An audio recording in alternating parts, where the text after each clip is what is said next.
Hey everyone, it's Leandra, and I'm here to do a tag, which I haven't done in a really long time, and I'm really excited. I'm gonna be doing the first date book tag. This tag was originally created by Kate's Book Date, and I will be leaving her original video down below. So I'll be jumping right into the questions. I'll also be linking all of the questions down below. So number one, the awkward first date. Pick a book where something just felt off. Not that it was a bad book, but just something that kind of lacked that spark for you. For me, this is going to be Witches of East End by Melissa De La Cruz. I think that it was quite interesting, but just like the question said, it just kind of lacked that spark for me. The storyline was interesting. I just didn't find myself super invested with the character or the world, and I just kind of found myself sort of wishing the book was gonna end sooner, which is never a good feeling, but unfortunately that does mean that it did lack that spark for me. Number two, A Cheap First Date.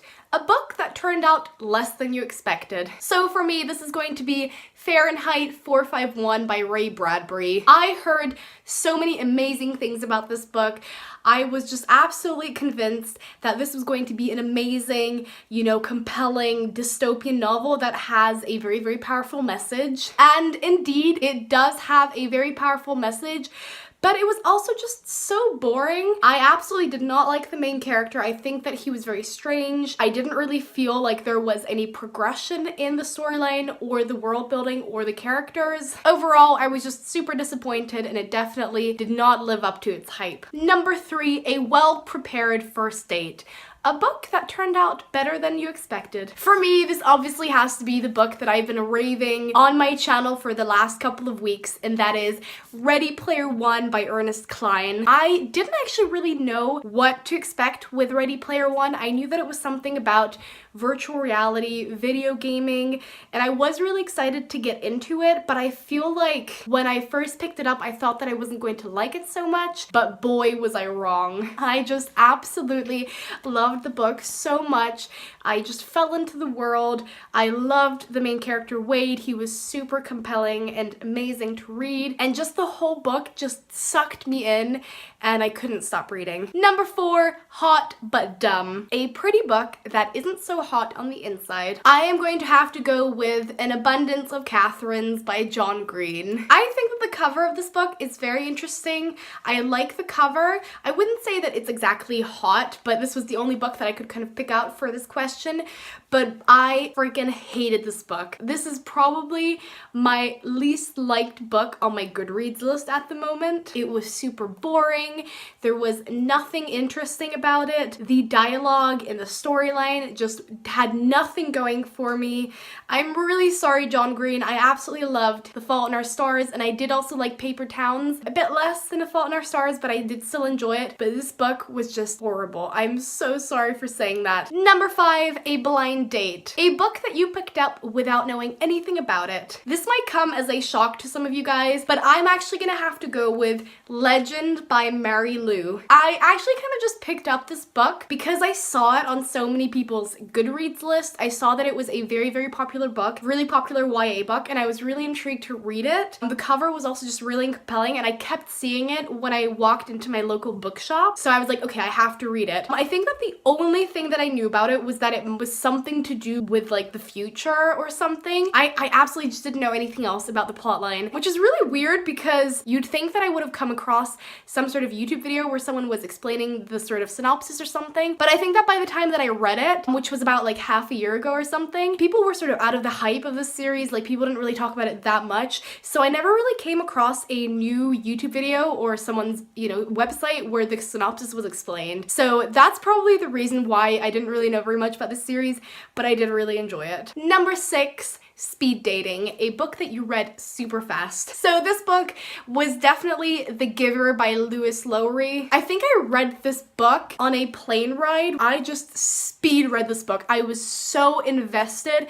It was so interesting. It was also super easy to read. Like, I feel like the writing style could also be the writing style of maybe a children's novel or something. It was really easy to read. I was so interested in the storyline and the plot and the world building, and I just got sucked in, and I read it from cover to cover. I didn't put it down, I think, except to accept the flight meal, I think. Number seven, The Rebound. A book that you read too soon after a book hangover and it ruined it for you. do. I actually don't have a book for this one. I have probably experienced the book hangover very, very seldomly. I don't even remember when the last time was that I had like a book hangover. Like, I'm the kind of person who will definitely, like, I'll mull a book over in my mind and I won't be able to stop thinking about it. I think personally, I am the kind of person who, if I am in a very, very big book hangover, I won't start reading a new book so soon after. But also, if I am in a book hangover and I do start reading a book, I feel like reading the new book helps me get out of the book hangover, so I don't really feel like the book hangover spoils me reading the new book, but rather that the me reading a new book kind of helps the book hangover, if that makes sense. Number 8. Overly enthusiastic. A book that was just trying too hard. I actually really don't have one for this either. I feel like every book has at least something original, you know, to offer to the reader. Like, there's some books that I don't like very much that I'm just like, oh, like, get it away from me. But I wouldn't say that it's a book that might be trying too hard. Yeah, I really don't have one for this. Number 9, The Perfect First Date.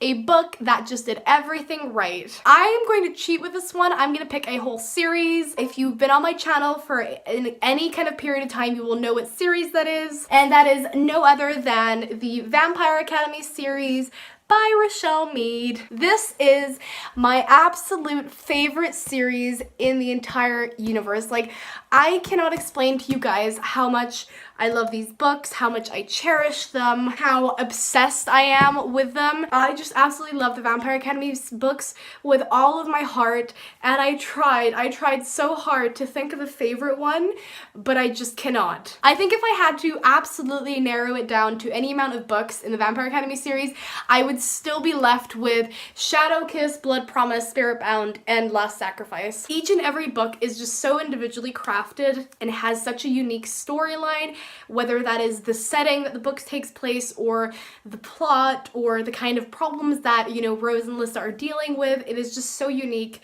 and each book is just different. The first book reads like a typical high school book and it's full of cliches, but I absolutely love it because it's interwoven with this magical world of vampires and their guardians. You know, and then as the further along you go, the more dark the books get, the more sort of problems Rose and Lissa have and have to deal with. And I feel like each book just offers a new perspective on this world, and I just cannot choose. It's like choosing your favorite child out of all of your children, if that makes sense. And then last but not least, question 10, A Humiliating First Date. A book that you're embarrassed to admit that you like. I do have a book for this. It is obviously going to be one that a lot of people are going to be saying, but it is obviously Twilight by Stephenie Meyer. As a lot of booktubers have mentioned, and I am not the only one saying this, Twilight was the book that sort of got me into reading and got me into young adult books when I was about like 13 or 14 years old. I don't like being embarrassed about the books that I like. I'm very, very straightforward. But sometimes when I'm talking to someone and the word, you know, Twilight comes up, there is this sort of pause where I'm like, oh, should I say it? Like, you know, and then I have to sort of push myself and be like, no, you have to stand up for what you like. But, you know, considering that there is always this slight hesitation, I feel like this book still deserves to be in this list. That was the first date book tag.